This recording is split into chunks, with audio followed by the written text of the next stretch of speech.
Para saudara yang terkasih, jumpa lagi dengan saya dalam acara Remifa Renungan Mingguan Keluarga. Kali ini dengan tema Pemimpin yang Berdoa, Man of God, Man for Others. Para saudara yang terkasih, Perang Rusia-Ukraina telah menjadi perang dunia ketiga. Perang yang tidak hanya melibatkan dua negara, tetapi banyak negara di balik itu. Perang ini juga sudah banyak memakan korban bagi kedua belah pihak. Puluhan ribu tentara telah gugur di medan perang. Ribuan orang dari banyak rakyat sipil, baik itu ibu dan anak-anak yang tidak bersalah, juga menjadi korban keganasan perang. Kota-kota dengan segala keindahannya kini sudah luluh lantak karena bom dan rudal. Dunia juga mendapat dampaknya.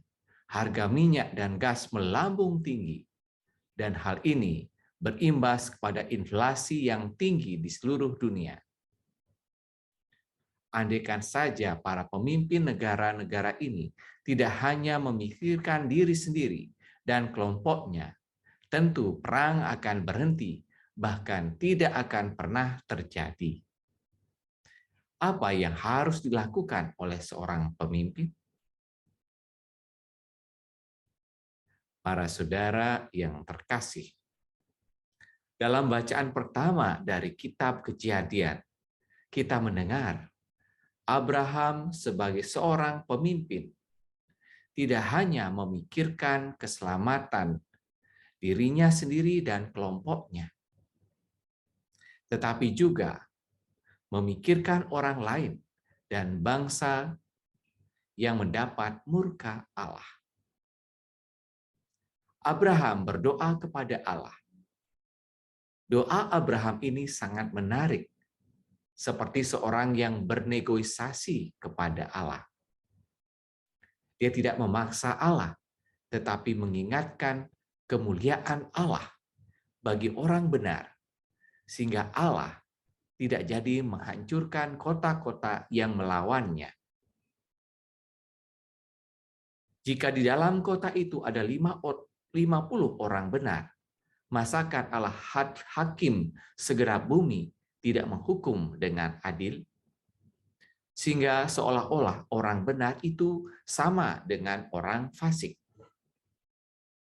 Dari 50 orang menjadi 45, 40, 30, 20, dan 10 orang benar. Dan Allah mendengarkan doa Abraham.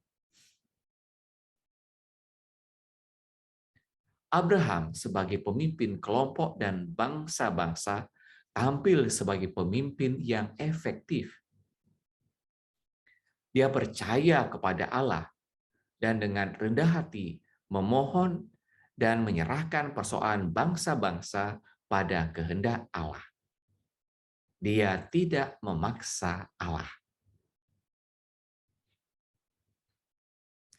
Para saudara yang terkasih, dalam bacaan Injil, Yesus mengajarkan para murid berdoa. Para murid adalah calon-calon pemimpin masa depan yang dikader Yesus untuk meneruskan misinya di dunia ini. Yesus mengajarkan doa Bapa kami. Dalam doa ini, kita diajak menguduskan, memuliakan nama Allah, dan memohon datangnya kerajaan Allah. Inilah sebetulnya inti dan puncak doa, yaitu memuliakan Allah, sebagaimana kitab Mazmur yang adalah sekolah doa bagi kita. Memohon datangnya kerajaan Allah, karena inilah visi yang dibawa oleh Yesus, yaitu supaya kerajaan Allah terwujud di bumi. Dan visi ini adalah rencana dan kehendak Allah sendiri untuk kebaikan manusia. Dengan berdoa seperti ini, para murid dan kita akan menjadi pemimpin yang memuliakan Tuhan dan mendahulukan kehendak-Nya, yaitu kebaikan umat manusia.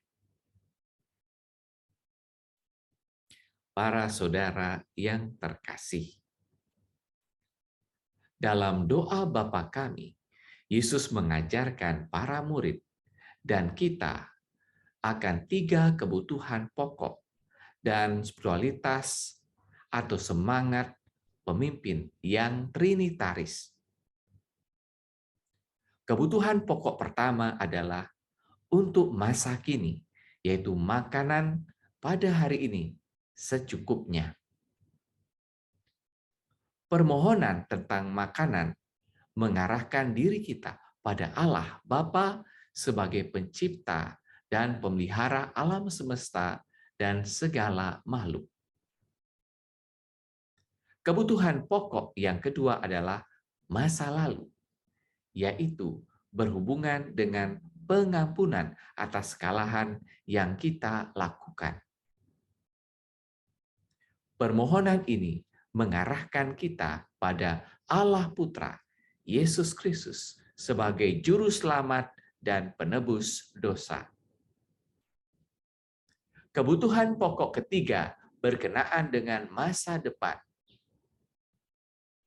Perlindungan dari pencobaan yang mengarahkan kita pada Allah Roh Kudus, penghibur, penguat, penerang, dan pembimbing kita.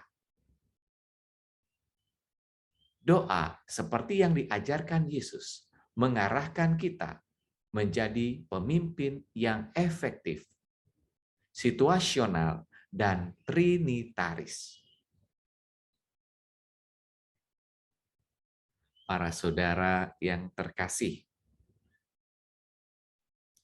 kita hidup di zaman VUCA, zaman yang berubah cepat, tidak pasti, kompleks, dan tidak jelas. Dalam situasi seperti ini, menurut Fiedler, dibutuhkan kepemimpinan kontingensi. Efektivitas kinerja kelompok atau organisasi ditentukan gaya kepemimpinan dan kesesuaian dengan situasi yang dihadapi. Santo Paulus kepada jemaat di Kolose mengajak kita juga untuk menjadi pemimpin yang baru. Pemimpin baru yang menghidupkan Allah bersama Kristus karena pembaptisan, krisma, dan pembaharuan Roh Kudus. Marilah kita berupaya dan memohon rahmat agar menjadi pemimpin yang efektif. Pemimpin efektif yang melandasi hidup dengan berdoa.